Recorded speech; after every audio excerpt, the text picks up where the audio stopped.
Hello guys, welcome back to my channel easy mac concept. आज के video में हम बहुत ही इम्पोर्टेंट सब्जेक्ट लेके आए, दैट इज़ अप्लाइड थर्मोडायनेमिक्स के एमसीक्यूज़। सो आप सभी को पता है कि जीटीयू ने अभी जो है एमसीक्यू एग्ज़ाम लेने का डिसाइड किया है। So I would help you in some of the MCQs. हम यहाँ पे मोस्ट इम्पॉर्टेंट एमसीक्यूज़ देखने वाले हैं। लगभग 100 से ज़्यादा एमसीक्यूज़ हम देखने वाले हैं इन दी अप्लाइड थर्मोडायनेमिक सब्जेक्ट, जो मैकेनिकल का 6th सेम का बहुत ही इम्पोर्टेंट सब्जेक्ट है। तो चलिए हम एमसीक्यूज डिस्कस कर लेते हैं। आज के वीडियो में हम 20 डिस्कस करेंगे। ऐसे ही 20 एमसीक्यूज मैं हर वीडियो में लाता रहूँगा।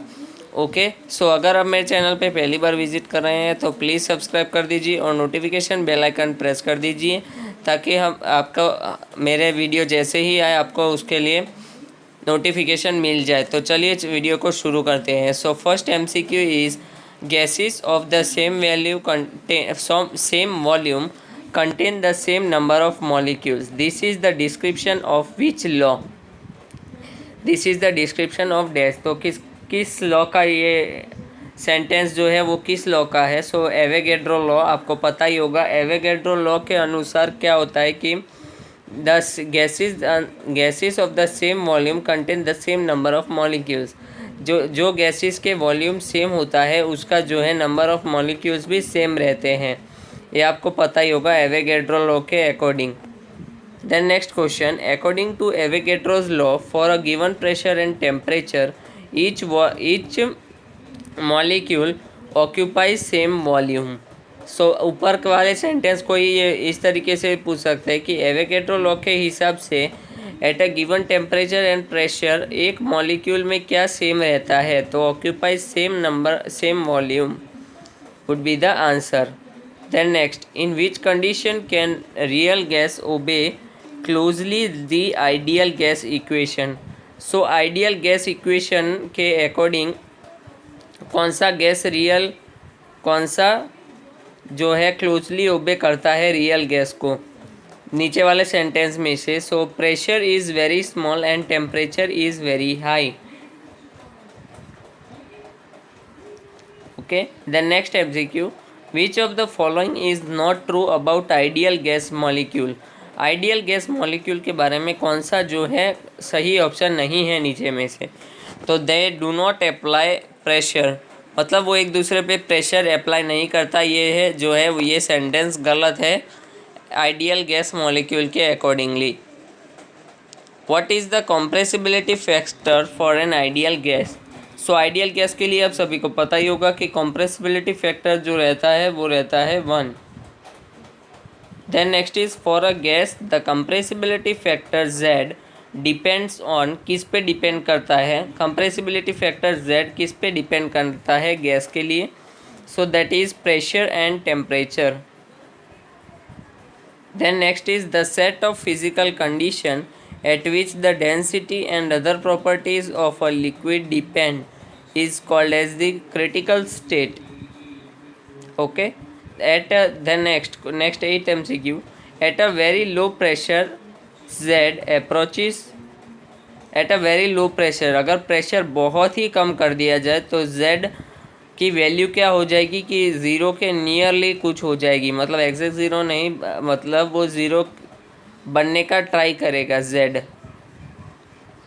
Then next, the law corresponding states is a relation among reduced pressure and temperature and reduced volume. Then the next, the generalised compressibility chart is a plot when the temperature is plotted as a function of reduced pressure and Z।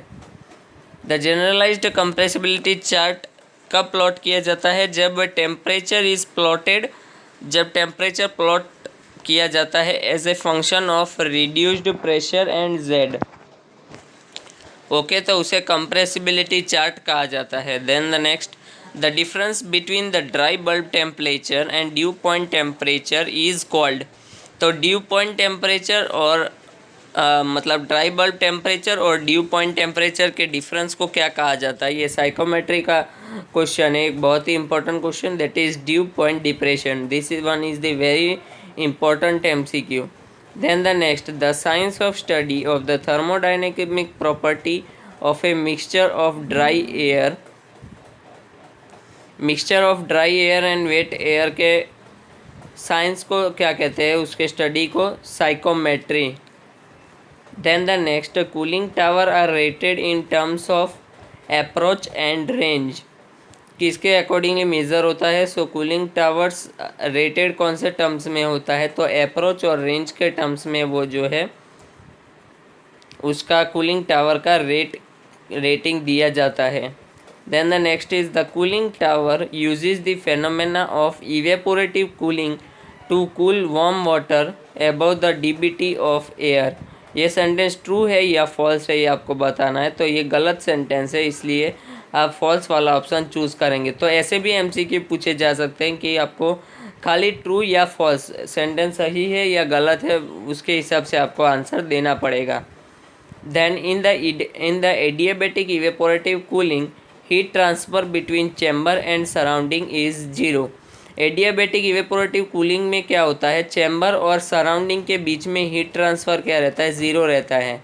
So obvious सी बात है, adiabatic मतलब कोई भी heat addition नहीं होगा या कोई भी हीट बाहर नहीं जाएगा, तो अल्टीमेटली हीट ट्रांसफ़र जो है वो ज़ीरो ही रहेगा।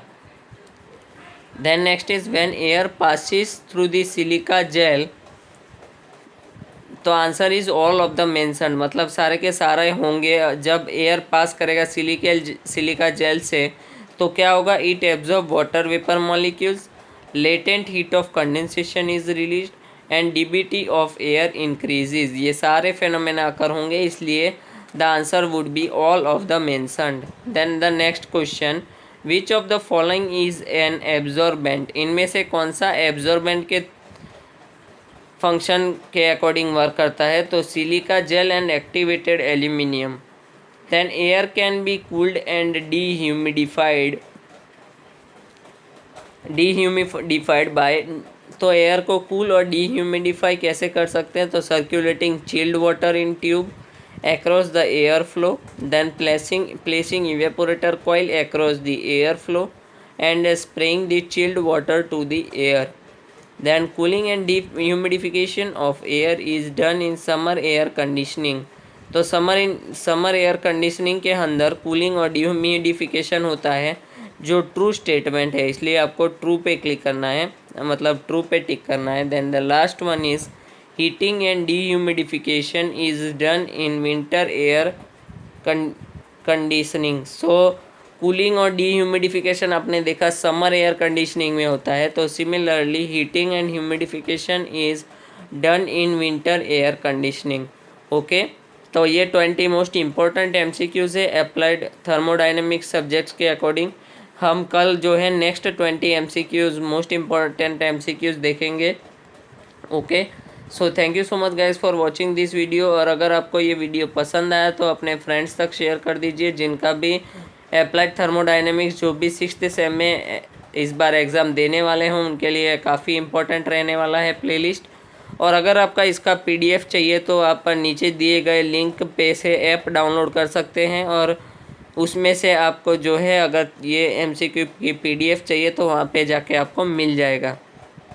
ओके, तो चलते हैं, मिलेंगे हम नेक्स्ट वीडियो में विथ 20 मोर इम्पोर्टेंट एमसीक्यूज़। तब तक के लिए आप चैनल को सब्सक्राइब कर दीजिए और नोटिफिकेशन बेल आइकन को प्रेस कर दीजिए। Thank you so much guys.